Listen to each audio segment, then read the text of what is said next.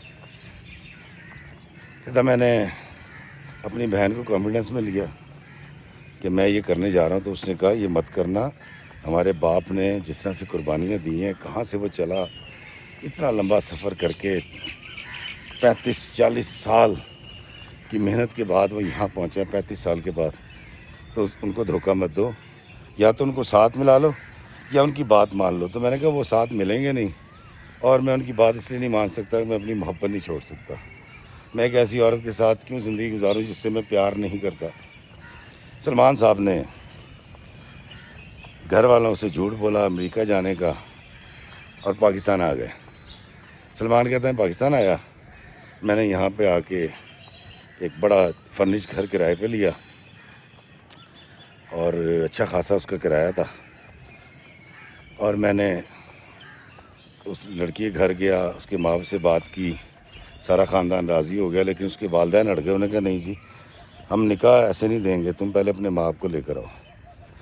کہتا مجھے اور اچھے لگے. میں نے کہا دیکھیں میرے ماں باپ کیا سوچ رہے ہیں ان کے بارے میں, اور یہ ان کے بارے میں کیا سوچ رہے ہیں. کہتا افتخار بھائی مجھے ان کی منت سماجت کرنی پڑی, ریکویسٹ کرنی پڑی, بیگنگ کرنی پڑی کہ دیکھیں میں اور مشی نکاح کرنا چاہتے ہیں, تو آپ کو پرابلم کیا ہے؟ تو انہوں نے کہا نہیں دیکھو جس شادی میں والدین نہیں ہوتے وہاں برکت نہیں ہوتی. میں نے بڑا قائل کیا, پھر میں اپنے ایک رشتہ دار کو لے آیا, ان سے ملوایا. ان کی ایج تھی زیادہ, ابا کے مخالف تھے لیکن مجھے سپورٹ کر رہے تھے. تو کہتا میں ان کو لایا بھی اس لیے تھا کہ وہ ابا کے مخالف تھے. خیر بڑی مشکل سے, بڑی بحث مباحثے کے بعد لڑکی کے والدین نے ہاں کی, اور ہم نے ایک شادی کی ڈیٹ رکھ لی. کہتا میں نے ان کو کہا کہ آپ نے کچھ تیار نہیں کرنا, ہمیں کچھ نہیں چاہیے کیونکہ اس نے باہر چلے جانا ہے. تو صرف ایک جوڑا اور ایک زیور کا سیٹ ہوگا, وہ بھی میں لے کر آؤں گا. کہتا جی میں نے اس کی مرضی کا اس کو زیور دلوایا, اس کی مرضی کا جوڑا دلوایا. زیور بھی اس نے کہا کہ نہیں مجھے, میں چاہ رہا تھا کہ 7-8 تولے کا سیٹ ہو. اس نے 1.25 تولے 1.5 تولے کا ایک سیٹ لیا. بڑی بحث کر کے میں نے, ہلکا سا بالکل, اور میں جو اس کے لیے دلہن کے کپڑے دیکھ رہا تھا وہ بہت مہنگے تھے. لیکن کہتا افتخار بھائی صرف 65,000 روپے کا اس نے جوڑا لیا, اور وہ بھی یوز میں. کہتا مجھے لگا کہ میرے والدین کو ڈیفیٹ ہو چکی ہے, مات ہو گئی ہے, ان کو پتہ ہی نہیں میں کس اعلیٰ درجے کی عورت سے شادی کر رہا ہوں. کہتا میں اس کو چیک کر رہا تھا. کہتا انہوں نے بالکل مجھ سے کوئی مدد نہیں لی. کہتا جی میری شادی ہوئی, میں اس جو میں نے گھر لے رکھا تھا فرنش اس میں آ گئے, بڑا اچھا وقت گزرا. نہیں سوری, کہتا جی شادی مہندی والے دن مجھے مشی نے کمرے میں بلایا. لو جی اصل گل ہونا ہی جی, مشی نے کمرے میں بلایا. بلانے کے بعد مجھے کہتی ہے کہ میں نے تم سے کبھی کوئی جھوٹی بات نہیں کی, جھوٹ نہیں بولا, ابھی بھی میں تم سے کوئی جھوٹ نہیں بول رہی, لیکن میں ایک بات جو تمہیں بتائی نہیں تھی وہ چاہتی ہوں کہ تم سن لو, اور اس کے بعد مجھ سے نکاح کرنا, کل بارات لے آنا. کہتا میرے سر پہ عشق چڑھا ہوا تھا, میں پاگل ہوا ہوا تھا. میں نے کہا یار تو کیا بات بتائے گی, تو کچھ بھی بتا دے, کل بارات آئے گی اور میں کچھ سننا نہیں چاہتا ہوں. اس نے کہا نہیں سلمان آپ کو یہ سننا پڑے گا، یہ بہت ضروری ہے، بعد میں آپ کو پچھتاوا ہوگا یا آپ تکلیف میں مبتلا ہوں گے۔ تو میں نے اس سے کہا کہ اچھا بتاؤ۔ تو اس نے کہا جی کہ امی جی بچیاں نو بھیجنا۔ کہتا ہے افتخار بھائی، تھوڑی دیر کے بعد، کوئی چند لمحے کے بعد، 2 بچیاں بڑی اچھی فراک پہنی ہوئی، ایک کوئی 7 سال کی، ایک کوئی 5 سال کی، وہ آئی ہیں اور ماما ماما کر کے مشی کی گود میں بیٹھ گئیں۔ کہتا میں حیران، میں نے اس سے پوچھا کہ مشی یہ کون ہے؟ تو اس نے کہا میری بیٹیاں۔ میں نے کہا تمہاری بیٹیاں؟ اس نے کہا ہاں یہ میری بیٹیاں۔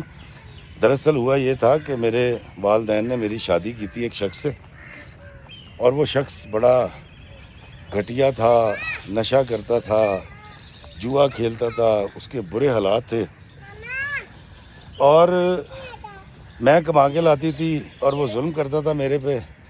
اسی دوران یہ 2 بچیاں پیدا ہوئیں، اور اس شخص نے میری زندگی اتنی اجیرن کی کہ جب یہ چھوٹی جو بچی ہے یہ پیدا ہوئی ہے تو میں نے اس سے ڈیورس لے لی تھی، خلا لے لیا تھا۔ میں نے کہا اس سے پہلے کہ یہ میری جان لے لے، کہتی کہ سلمان اس میں سے یہ میری 2 بیٹیاں ہیں اور ہماری طلاق کو کئی سال ہو چکے ہیں۔ تو سلمان کہتا ہے میں نے اس سے کہا کہ اگر تمہاری 2 بیٹیاں تھیں اور تمہاری اس طرح سے شادی ہوئی تھی، تم نے مجھے پہلے کیوں نہیں بتایا؟ تو اس نے کہا کہ دراصل بات یہ ہے کہ طلاق کے بعد میرا میاں ان بچیوں کو لے گیا تھا، اور یہ بچیاں کبھی ایکسپوز ہونی ہی نہیں تھیں۔ میں نے صرف اس لیے چھپا لیا، میں نے غلطی کی، مجھے معاف کر دو، میرے والدین نے مجھے مجبور کیا کہ اگر میں تمہیں بتاؤں گی کہ میں پہلے سے شادی شدہ ہوں اور طلاق یافتہ ہوں اور میری 2 بیٹیاں ہیں تو شاید تم ارادہ بدل لو۔ کہتی ہے ایک والدین کے کہنے پہ، دوسرا سیدھی بات ہے مجھے کیونکہ آپ سے محبت ہے، میں آپ کے بغیر رہ نہیں سکتی، میرا آپ کے بغیر دن نہیں گزرتا، رات کو نیند نہیں آتی، تو میں آپ کو گنوانا نہیں چاہتی تھی۔ اور یہ بات کھلنی بھی نہیں تھی، یہ کھلی اس لیے ہے کہ وہ کمبخت مر گیا ابھی تقریباً 2 ماہ پہلے۔ جب وہ مر گیا تو میں اپنی بیٹیاں وہاں سے لے آئی۔ اب یہ کیسے ممکن ہے؟ کل کو پرابلم ہوگی ڈاکومنٹس کے اندر، یا میں تمہیں شادی کے بعد بتاتی، تو میں نے کہا میں تمہیں پہلے بتا دوں کہ میری 2 بیٹیاں، اور برا نہ منانا کہ تم مجھے بہت عزیز ہو، لیکن مجھے میری بیٹیاں تم سے زیادہ عزیز ہیں۔ اگر مجھے اپنانا ہے، میری محبت چاہیے، تو میری بیٹیوں کو بھی قبول کرنا پڑے گا، ورنہ میں تم سے نکاح نہیں کروں گی، اور مجھے اس کا کوئی افسوس نہیں ہوگا۔ ہاں یہ ضرور ہے کہ تم مجھے معاف کر دینا۔ چھپایا اس لیے تھا کہ بچیوں سے میں نے چھپ کے ملنا تھا اور باپ کے پاس تھی، لیکن چونکہ تمہاری میری دوستی ہو چکی تھی، تمہارا میرا تعلق بن چکا تھا، ہم شادی کے بارے میں فیصلہ کرنے والے تھے اور ڈسکس کر رہے تھے، اسی اثناء میں اس کی ڈیتھ ہو گئی۔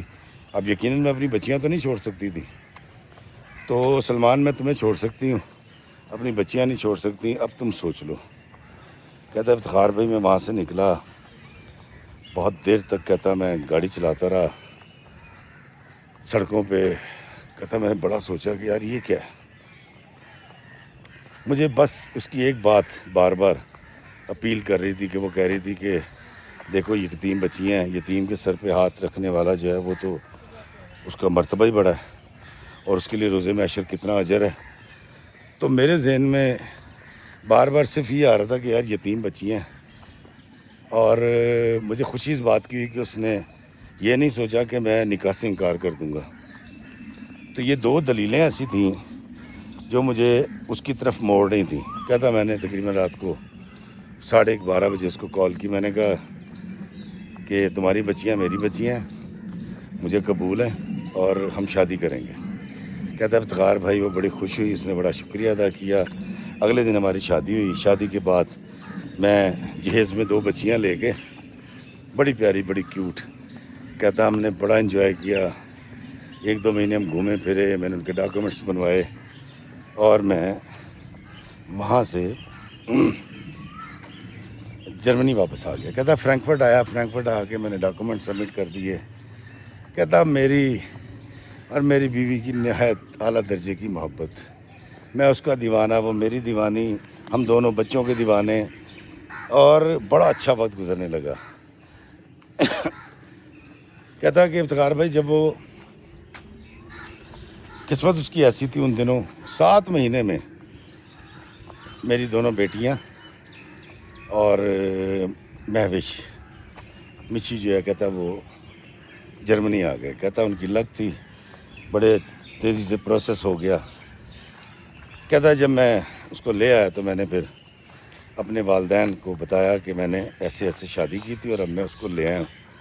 میرے والدین نے بہت برا منایا. میرے ابا نے مجھے بڑا ڈانٹا. میرے ابا نے مجھے کہا کہ تم ایک گھٹیا آدمی ہو اور یہاں سے سامان اٹھاؤ اور نکل جاؤ میرے گھر سے, اور تم نے میری جو حکم عدولی کی ہے تم دیکھنا تمہیں سزا کیسی ملے گی.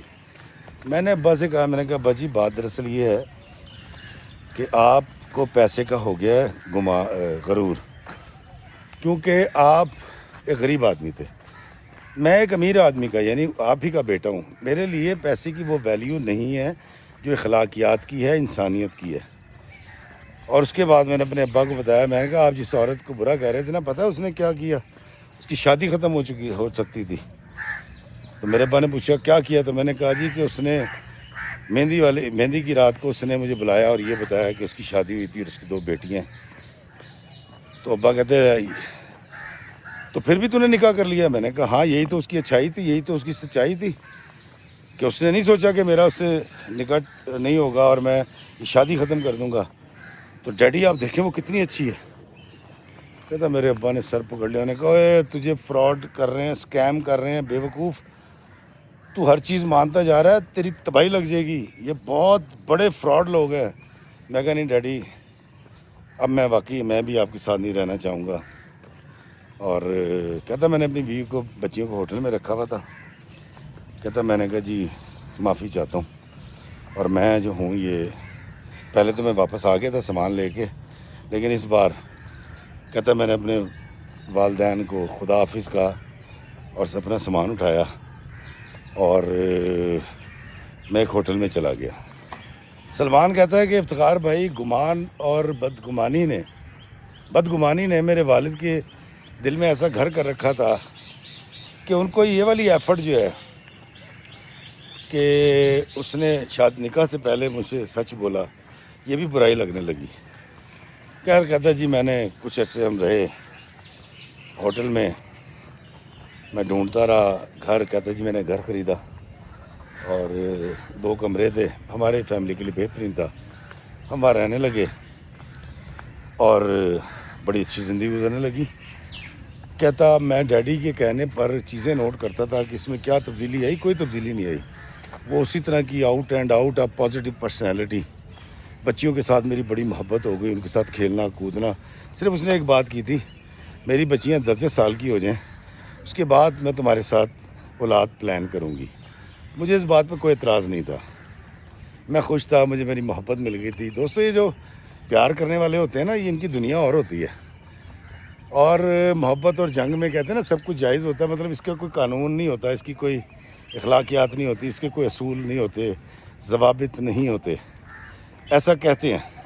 اچھا اگر کوئی ضوابط بنا بھی لیے جائیں نا تو لوگ ان کو وائلیٹ کر دیتے ہیں, تو اس لیے کہتے ہیں جنگ اور محبت میں سب جائز ہے. خیر یہ وہاں رہتا رہا, اس کی بہن اس کو آ کے مل لیتی تھی اور ماں کو تو خیر اجازت نہیں تھی.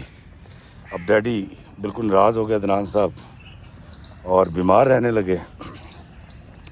کہتا میری امی نے جب مجھے کہا نا کہ ان کو شوگر ہو گئی ہے اور ہارٹ پیشنٹ ہو گئے ہیں, تو میں نے ان سے کہا کہ یہ ان کی عمر کا تقاضا ہے, اس عمر میں ایسے ہی ہونا تھا, یہ میرے کھاتے مت ڈالیں. خیر میری بیوی اکثر مجھے کہتی تھی کہ آپ ان سے معافی مانگیں, مجھے لے کے چلیں, میں ان کے پیر پکڑ لوں گی. لیکن وہ کیونکہ میرے والدین کو نہیں جانتے تھے اور مجھے یہ ادا بھی اس کی بڑی اچھی لگتی تھی کہ میں ان سے معافی مانگ لوں گی, میں ان کے پیر پکڑ لوں گی. تو اس نے یہاں تک ایک دفعہ مجھے کہا کہ میری وجہ سے آپ کے والدین چھوٹ گئے ہیں, آپ مجھے ڈیورس کر دیں اور آپ واپس چلے جائیں. تو میں نے کہا نہیں یار, تو ہی تو ہے, اتنی اعلیٰ ظرف اور اتنی اچھی باتیں کون کر سکتا ہے. کہتا افتخار بھائی مشی نے میرے دل میں جگہ بنا لی, ہم بہت خوبصورت زندگی گزار رہے تھے. اور ایک بہترین زندگی تھی. کہتا ایک دن کہتا ہمارے 4-5 سال گزر گئے اور کچھ ایسی ویسی بات نہیں ہوئی. کہتا ایک دن میری موبائل چارج نہیں تھا, میں صبح نکلا ہوں جاب کے لیے, کیونکہ کہتا میں جاب بھی کر رہا تھا ایز سائیکیٹرسٹ اور میرے ریسٹورنٹس بھی تھے. تو کہتا اللہ نے بڑا کرم کر رکھا تھا, کسی چیز کی کمی نہیں تھی. کہتا ان 3-4-5 سالوں کے اندر ہمارے درمیان نہ کوئی جھگڑا ہوا, نہ کوئی اتنی سی بھی بات نہیں ہوئی. کہتا بچیاں ماشاءاللہ بڑی ہو رہی تھیں, اسکول جا رہی تھیں, زبان سیکھ رہی تھیں, بلکہ سیکھ گئی تھیں. کہتا ایک دن میرا موبائل چارج نہیں تھا, میں گاڑی میں بیٹھا, کوئی 10 منٹ کی ڈرائیو کے بعد واپس آیا, اور واپس آ کے میں نے کہتا دروازہ کھولا ہے. اب چابی تھی میرے پاس. کہتا میں نے دروازہ جب کھولا ہے تو میری بیوی کو نہیں پتہ چلا. تو ایک صوفے پہ ہاتھ ایسے تھا, ایک ٹانگ اس نے ایسے کر کے اوپر کر رکھی تھی صوفے پہ جو رکھا ہوتا ہے پیر, اور دوسری ٹانگ سیدھی تھی, اور دوسری اس رائٹ ہینڈ میں اس نے موبائل پکڑ رکھا. کہتا میری بیوی کسی سے بات کر رہی تھی, اور ایک جملے میں اگر 10 لفظ ہوتے ہیں تو 7 اس میں گالیاں تھیں جو وہ دے رہی تھی. کہتا میں آئی واز اسٹانش, پریشان تھا, میں کسی اور کے گھر میں آ گیا ہوں, یہ کون ہے. کہتا اب اس کا رخ اس طرف تھا, میں پیچھے سے داخل ہوا تھا, اس کو نہیں پتا کہ میں گھر میں ہوں. کہتی اتنی مغلظات بک رہی تھی, دی ماں دی فلاں, دی اونج. اور بیٹی نے جب چیخنا شروع کیا پاپا, تو اس کو نہیں سمجھ آئی کہ وہ مڑ کے دیکھ لیتی. کہتا اس نے میری بیٹیوں کو, اپنی بیٹیوں کو جو مغلظات بکی ہیں, اور بیٹیوں کی آنکھوں کا پیچھا اس نے کیا, جب ایسے دیکھا میری طرف, ساتھ ہی ایک دم سے فون کاٹ دیا اس نے, اور سر جھکا لیا اور رونے لگ گئی. میں نے کہا ہوا کیا ہے, یہ کون سا روپ ہے تمہارا, اتنی بری, اتنی گھٹیا زبان, اتنی بازاری زبان. تو اس نے کہا کہ نہیں وہ میں بہت پریشان ہوں. اس نے رونا شروع کر دیا, اور وجہ یہ بتائی کہ اس کے بھائی کے اوپر کوئی 1.25 کروڑ روپے کا جو نقصان اس نے کسی کا کیا تھا, اس کیس میں اس کو پولیس اٹھا کے لے گئی ہے, اور میں اس میں پریشان تھی, اور بس کہتی مجھے نہیں پتا, میں اپنے آپے سے باہر ہو گئی تھی, مجھے معاف کر دو, رونے لگ گئی. میں نے کہا وہ تو ٹھیک ہے, تم گالیاں کیسے دے سکتی ہو, تم گلا پھاڑ پھاڑ کے کیسے چیخ سکتی ہو. وہ مہین, خوبصورت, گداز والی آواز جس میں حسک ہوتا تھا, اور خاص لیول سے اونچی نہیں جاتی تھی, اس کی فریکوینسی بڑی کمال ہوتی تھی, کانوں کو بھری لگتی تھی, وہ کہاں ہے. تو اس نے کہا کہ مجھے بس معاف کر دو, مجھ سے غلطی ہو گئی, اور میں طیش میں تھی, اور اس کیفیت میں آ کے میں نے یہ سب بکواس کر دی, مجھے معاف کر دو. سلمان کہتا ہے افتخار بھائی میں یقین نہیں کر سکتا تھا. کہتا مجھے اپنے کانوں پہ, اپنی آنکھوں پہ, کسی پہ اعتبار نہیں رہا تھا. مجھے میرے ابا کی پہلی آواز کان میں گونجی, اوے اسکیم ہے, ڈکیتی مارن آئے نے, اسکیم کرن ڈے نے. کہتا مجھے یقین نہیں آ رہا تھا. خیر میں نے اسی کے ساتھ رہنا تھا. کہتا میں اس گھر میں رہا تھا, ہماری محبت اسی طرح تھی, دماغ کے اندر کیا تبدیلی آتی جا رہی تھی. کہتا ایک دن کچھ وقت گزرا ہے تو اس کے رویے میں تبدیلی آنی شروع ہو گئی. پھر اس نے گفتگو کے اندر اوئے توئے شروع کی. پہلے اوئے سلمان پورا اینج کر دے. کہتا اس میں تبدیلی آ رہی تھی. اب میں یہ دیکھنا چاہتا یہ کس حد تک جاتی ہے, تو میں بھی ہنس کے اوئے توئے کرنے لگ گیا اس سے. تو میں نے کہا تو جیسے بولے گی ویسے بولوں گا. کہتا ہے بھی ایک وقت آیا پھر اس نے مجھے مسحور اور خوبصورت لمحوں کے دوران اس نے مجھے گالیاں دینی شروع کر دیں, تو میں نے بھی اس کو گالیاں دینی شروع کر دیں. میں چاہتا تھا دیکھتا ہوں کیا کھل کے کہاں تک آتی ہے. کہتا پھر میرے گھر میں بدتمیزی کا طوفان برپا ہو گیا. کہتا اس کی بچیاں اس کو دیکھ کے گالیاں سیکھ چکی تھیں, اور کہتا بچیوں نے بھی گالیاں دینی شروع کر دیں. کہتے ایک عجیب سا ماحول تھا. خیر کہتے وہ جو اس نے بتایا تھا میرے بھائی نے 1.25 کروڑ کا نقصان کیا, کہتا وہ میں نے بھر دیا تھا. کہتا افتخار بھی میرے لیے پیسہ مسئلہ نہیں تھا, میرے لیے غریب ہونا امیر ہونا کوئی معنی نہیں رکھتا، میرے لیے اخلاقیات اور محبت بڑی چیز تھی۔ تو اخلاقیات اس کے کھل کے سامنے آ رہے تھے، اور وہ کتنی محبت والی تھی اور اس کی محبت کی وجہ کیا تھی وہ بھی ایکسپوز ہو گئی تھی۔ خیر کہتا میں اب دیکھ رہا تھا آہستہ آہستہ اس نے مجھ سے بدتمیزی شروع کر دی، اور میں نے اس کو منع کرنا، اس کا میرا جھگڑا شروع ہو گیا۔ کہتا میں پریشان رہنے لگ گیا، اور باقاعدہ طور پہ مجھے ڈپریشن ہونے لگ گیا، مجھے ابا کی امی کی باتیں یاد آنے لگ گئیں کہ میں ان سے جا کے معافی مانگوں۔ کہتا میں 2-3 دفعہ گیا بھی، انہوں نے کہا تو کچھ نہیں، میں کہا نہیں بیٹا تو اس گھر میں نہیں رہ سکتا، نہ ہم نے تجھ سے ملنا ہے، تو اپنی زندگی گزار۔ ابا رو پڑتے تھے۔ کہتا ادھر آتا تھا تو یہ ایک بدتمیز قسم کی گفتگو اس کی اوئے توئے کر رہی ہے، اس کو احساس نہیں ہو رہا یہ کیا کر رہی ہے۔ کہتا افتخار بھائی جب اس کے ڈاکومنٹس بن گئے اور اس کو پتہ لگ گیا کہ اب اس کو یہاں سے کوئی نہیں نکال سکتا، تو اس نے کام یہ کیا کہ مجھے کہا کہ دراصل میری بچیاں بڑی ہو رہی ہیں، تم ان کے لیے نامحرم ہو، تو اتنی محبت کا اظہار آئندہ میری بچیوں سے مت کرنا۔ کہتا میرا سینہ چر گیا، جن بچیوں کو پچھلے 6-7 سال سے میں باپ بن کے پال رہا تھا، کفالت کر رہا تھا، میں نے ان کو چھونا نہیں ہے اور ان سے محبت کا اتنا اظہار نہیں کرنا۔ کہتا 5-6 مہینے اس پہ بحث رہی، اس کے بعد اس نے کہا کہ یار اپنا گھر الگ لے لے، اور تو اس گھر میں نہیں رہ سکتا کیونکہ میری بچیوں نے بڑا ہونا شروع کر دیا ہے، تو مجھے کسی پہ اعتبار نہیں ہے۔ کہتا افتخار بھائی میں دیکھ رہا تھا کہ یار یہ کیا کہہ رہی ہے۔ کہتا میں نے الگ گھر لے لیا اور میں کرائے پہ چلا گیا، میری بیوی وہاں رہنے لگ گئی۔ اب ہوتا یہ تھا کہ وہ ہفتے میں کچھ ٹائم گزارنے کے لیے، السلام علیکم جی، تو وہ آ جاتی تھی اور ہم ٹائم سپینڈ کرتے تھے، اور یہ معاملہ چلتا رہا۔ اب مجھے نہیں پتہ بچیاں کیسی ہیں، اس کی زبانی مجھے پتہ چل جاتا تھا کہ بچیاں کیسی ہیں، اور میں نے پھر کیا یہ کہ جو میں نے کرائے پہ لے رکھا تھا 1 سال کے بعد، کہتا میں نے پرچیز کر لیا اسی گھر کو۔ اب یہ باقاعدہ طور پہ اس گھر میں رہتی تھی اور شام کو چلی جاتی تھی۔ بچیاں جو ہیں وہ جب اسکول سے آتی تھیں تو پھر ان کو لے کے یہ گھر چلی جایا کرتی تھی۔ کہتا میں ان چیزوں کو لے کے چل رہا تھا، میں عد پہ جدہ بغیرت ہو گیا تھا۔ اس کی باتیں، اس کی گالیاں، اس کی گفتاریاں یہ کھل کے میرے سامنے آ گئی تھی، کوئی اخلاقیات نہیں رہی تھیں۔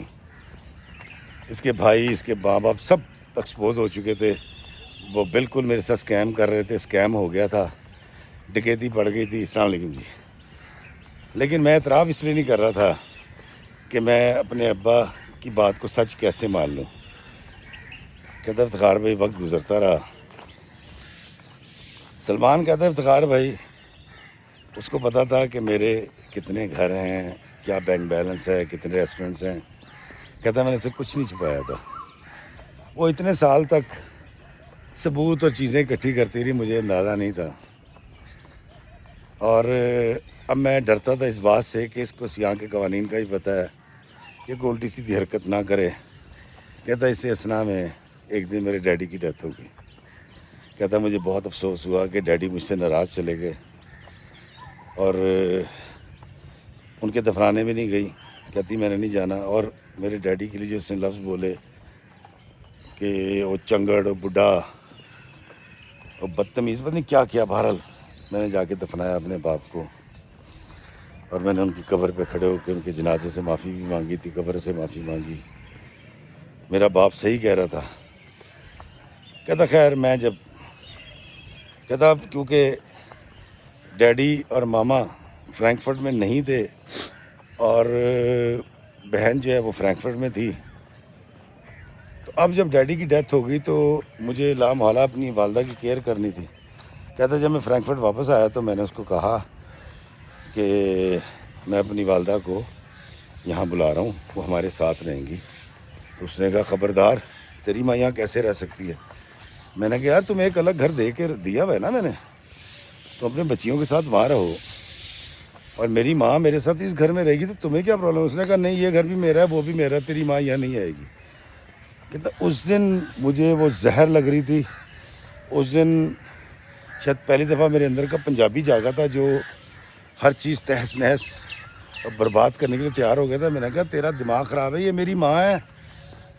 اس نے کہا تیری ماں ہے میں جانتی ہوں، لیکن یہ یہاں نہیں رہے گی، جو مرضی ہو جائے. کہتا افتخار بھائی، میں نے کہا بکواس کر رہی ہے، الگ رہ رہی ہے، اس کو الگ گھر دے رکھا ہے. کہتا میں نے ماں کو بلا لیا، ماں آ گئی. جب ماں آئی ہیں تو اس نے وہ آئی ہے ملنے کے لیے. اس نے امی کو بیٹھے دیکھا ہے اور بلڈ پریشر اس کا ہائی ہو گیا. اس کے منہ میں جو آیا اس نے بکنا شروع کر دیا. کہتا اس نے میری ماں کے لیے اتنی بری بری باتیں کی، اتنی بری بری باتیں کی. اس نے کہا اپنا خامد مار کے اب بیٹے کو مارنے کے لیے آ گئی اس کے سر پہ، اور تو وہی ہے نا جو میری مخالفت کرتی تھی. کہتا میں نے بڑا روکا اس کو، مشی نہ کرو. کہتا اس نے میری ماں کی اتنی بے عزتی کی. کہتا جی میرا پھر اینڈ ہو چکی تھی، تنگ آ گیا تھا. کہتا جی میں نے اس کی کٹیس کر دی. کہتا میں نے جب پہلی کٹیس کی اس کے چہرے پہ تو مجھے اندازہ ہو گیا. جب اس نے کہا نا میں پولیس کو بلاؤں گی، تو میں نے کہا یار چودھری اس نے پولیس کو تو بلانا ہی بلانا ہے، اس کو اس کے کیے کی سزا تو دے. کہتا ہے افتخار بھائی آپ یقین کریں کہ میں پھر میرے اندر ایک جانور جاگا ہے. کہتا پھر میں جس قدر کٹیس کر سکتا تھا نا، کہتا نیل و نیل، میں نیل کڑھائیاں نیل کا، میرا تن من نیل و نیل. کہتا اس نے حرکت ایسی کی تھی، اس نے میری ماں کے ساتھ اتنی بدتمیزی کی تھی اور ان کو گالی دی تھی اور میں بھرا ہوا تھا. کہتا میں اپنا باپ گواہ بیٹھا تھا. کہتا مجھے نہیں پتا آپ لوگ کیا کہیں گے، اچھا کیا برا کیا. کہتا میں نے رج کے اس کی کٹیس کی اور مجھے پتا تھا اس نے پولیس کو کال کرنی ہے. کہتا میں نے پولیس کو کال کی کہ جی اس طرح میری بیوی نے جو ہے وہ مجھ پہ حملہ کیا ہے. کہتا میں نے کٹیس کرنے کے بعد اپنی انگلیوں کو اور اپنے بازو کو تھوڑا سا زخمی کیا. کہتا جی پولیس کو میں نے کال کی، اس نے بھی کر دی، پولیس آ گئی اور انٹرویو ہوئے دونوں کے. کہتا میں جتنا جھوٹ بول سکتا تھا ساری اخلاقیات میں بھول گیا، ساری اخلاقیات بھول کے میں نے جتنا جھوٹ بول سکتا تھا میں نے بولا. کہتا خیر وہ جھوٹ تو نہیں تھا، وہ مجھے ٹیز کر رہی تھی، مجھے بلیک میل کر رہی تھی اور اس نے مجھ سے جھوٹ بولے تھے، اس نے مجھے لوٹا تھا. کہتا جی بہرحال ایک سلسلہ چلا اور ایک لمبے سلسلے کے بعد نہ صرف ہماری ڈیورس ہو گئی. کہتا اس میں کچھ ماہ مجھے اندر بھی گزارنے پڑے، پھر میری ضمانت ہو گئی اور کہتا جی اس کے بعد ڈیورس ہو گئی. نیشنل ہے وہ، پاسپورٹ اس کے پاس ہے، آدھی جائیداد آدھا پیسہ یا جتنی بھی ریشو دوستوں ہوتی ہے وہ اس سے لے گئی اور وہ بڑی خوش ہے. اور اب اس نے کوئی پاکستانی لڑکا ہے اس کو ملازمت پہ رکھا ہوا ہے. کہتا جی میں یہی کہوں گا کہ اس کو ملازمت پہ رکھا ہوا ہے اور وہ اس کی ملازمت کر رہا ہے. اب اس گھر کے اندر اس کی بچیاں جو بڑی ہو چکی ہیں ان کے لیے نامحرم نہیں ہے وہ شخص. کہتا لیکن مجھے میرے باپ کی بات بڑی یاد آتی ہے. انہیں کہا سی اوے اسکیم ہو رہا ہے، ڈکیتی پان آئے نے. کہتا ٹپکل انداز میں. میں کہتا تھا میرا باپ اتنے عرصے جرمنی میں رہ کے بے وقوف رہا، احمق رہا، سیکھا کچھ نہیں. کہتا مجھے پتہ چلا کہ نہیں، میں احمق ہوں، میں بے وقوف ہوں، میں پاگل ہوں. کہتا افتخار بھائی یہ کہانی سنانی اس لیے ضروری ہے کہ لازمی نہیں ہے کہ لوگ موقع پہ آپ کے سامنے کھل جائیں. کچھ لوگ اس طرح عرصے بعد بھی ایکسپوز ہوتے ہیں اور پھر بتاتے ہیں کہ وہ کتنے گھٹیا، کتنے کمینے اور کتنے ذلیل لوگ تھے. کہتا مجھے ضرور بتائیے گا میں نے کیا کیا، کیا کرنا چاہیے تھا اور کیا میں نے ٹھیک کیا. لیکن ماں باپ آپ کے لیے بہت اچھا سوچتے ہیں جب بھی شادی کریں، خاص طور پہ اوورسیز. یہ اس کا کہنا ہے، اپنے والدین کی مرضی سے کریں. دوستوں کمنٹ ضرور دیجیے گا. مجھے دیجیے اجازت اس دعا کے ساتھ کہ اللہ ہمیں آسانیت عطا فرمائے اور آسانیت تقسیم کرنے کا شرف عطا فرمائے. آمین. السلام علیکم ورحمۃ اللہ وبرکاتہ.